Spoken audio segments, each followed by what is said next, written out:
से बातचीत चल रही थी। कल रात एक लंबी मुलाकात मेरी केंद्रीय गृह मंत्री आदरणीय अमित शाह जी से मेरी एक लंबी मुलाकात हुई। तमाम बिंदुओं थे जिनके ऊपर चर्चा होनी ज़रूरी थी।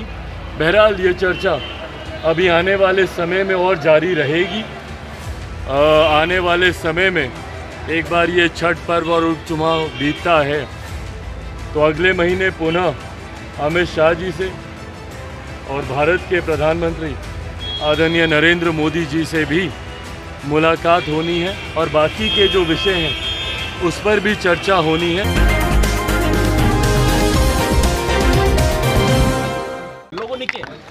देखिए, सबसे पहले लोक आस्था का महापर्व छठ की मैं पूरे बिहार वासियों को, पूरे देशवासियों को छठ की बधाई देता हूँ, शुभकामनाएं देता हूँ। एक ऐसा पर्व जहाँ पर सूर्यदेव छठी मैया की लोग आराधना करते हैं। मैं बस यही कामना करता हूँ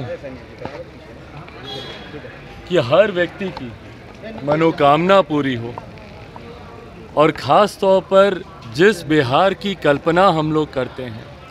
आज की तारीख में मुझे लगता है छठ का ये पर्व सिर्फ बिहार में ही नहीं और हमारे देश में ही नहीं, दुनिया में जहाँ पे बिहारी रह रहे हैं वहाँ पे इस छठ पर्व को धूमधाम से मनाया जाता है।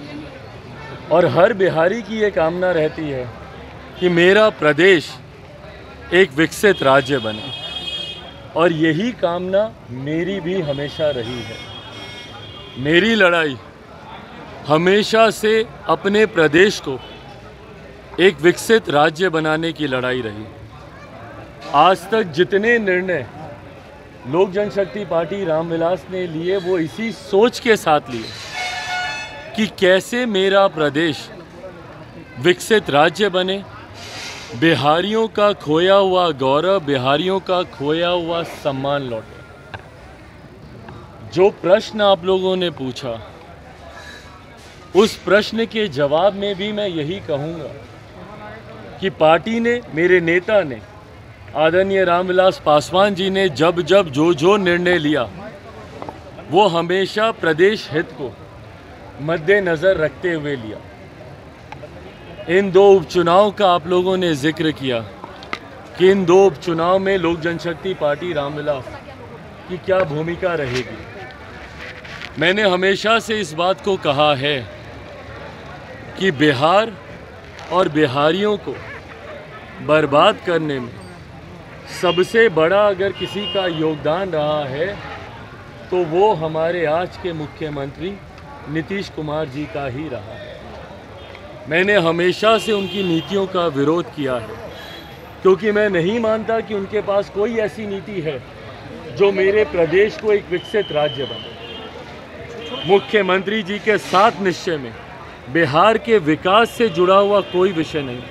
नली गली को अगर विकास माना जाए तो मैं नहीं मानता। नल जल ये बेसिक ज़रूरतें हैं जिसको गवर्नमेंट एजेंडा बनाकर कार्य करना ज़रूरी नहीं है। गवर्नमेंट एजेंडा में IT job, IT sectors, educational hub बनाना, इन तमाम तरीके की बड़ी योजनाओं को जोड़ने की ज़रूरत है। आप जा रहे हैं रोजगार को लेकर आपकी क्या नीति होगी ये आपको बताने की ज़रूरत है, जो कि मुख्यमंत्री जी के पास नहीं। और इसीलिए मैंने मुख्यमंत्री जी का हमेशा से विरोध किया।